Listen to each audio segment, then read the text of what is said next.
Okay, we get it. You're not coming to Pamplona for the art museums.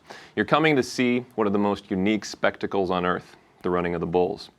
Whether you're running or watching, you're participating in an age-old tradition that defies what most of the world calls normal. Maybe that's why we love it so much.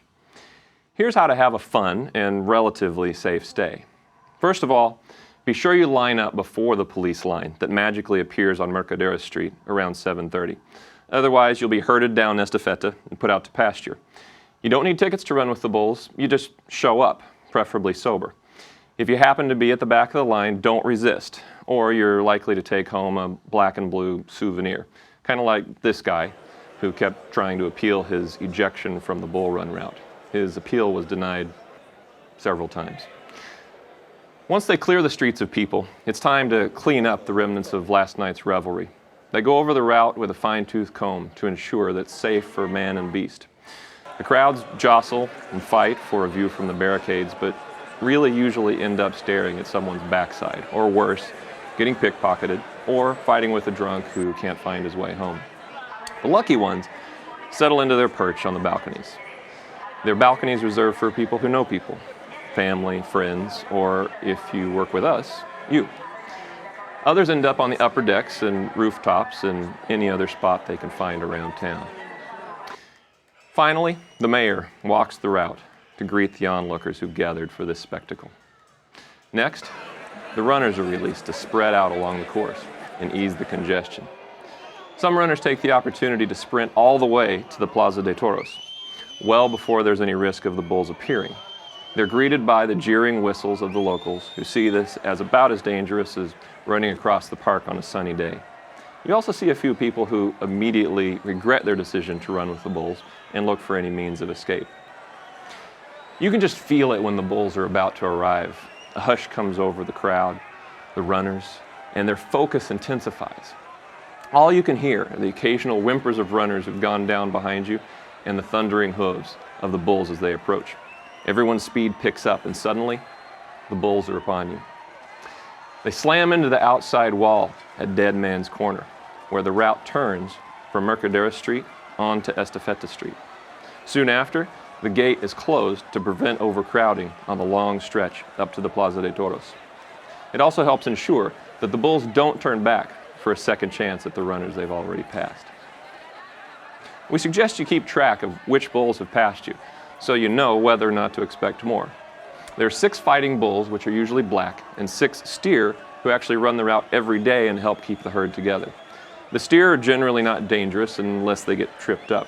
I've seen those huge animals gingerly step over bodies and limbs that are in their way. The fighting bulls are another story. They were born angry and look for any excuse to unleash their fury. Unfortunately, all you can do is stay down and stay still. The Spaniards are fantastic about distracting the bulls to get them away from you. If you get up, you just make yourself an easier target for the bull. Wait for someone to tap you on the shoulder and help you to safety. Remember, never touch the bulls or the horns. This distracts them and can cause them to start looking for runners to gore. If you forget this rule, the locals are quick to remind you with a smack upside the head or a punch to the kidneys. Do it repeatedly and you wish the bull had gotten to you first.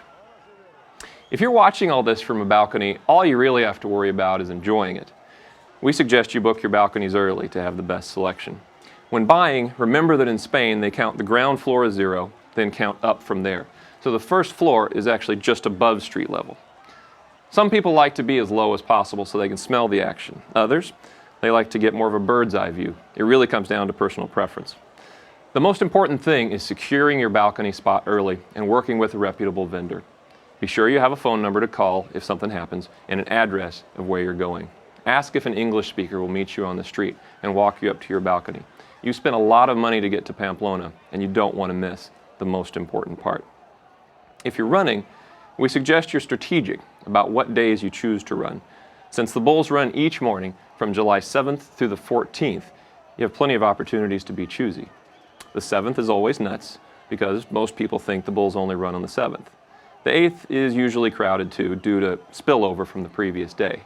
Then Saturdays and Sundays are crowded because a lot of Italian, French, and Spaniards come in for the weekend. The smaller the crowd, the better your chances of staying out of harm's way and finishing the bull run with as many holes as when you started. There's no such thing as a safe bull run, by the way. There's always the risk of serious injury or death. If you're not prepared to accept that risk, then we suggest being a spectator for a while until you know you're ready. There is a reason why there are ambulances every 500 feet. They usually need them. PamplonaBalconies.com is here to help you make the most of San Fermin Festival and the running of the bulls. Let us know what we can do for you. Send us an email, browse our concierge section, or even chat live with us online. We love talking about Pamplona, and we love creating unforgettable experiences for you. We look forward to seeing you in Pamplona. Viva San Fermin!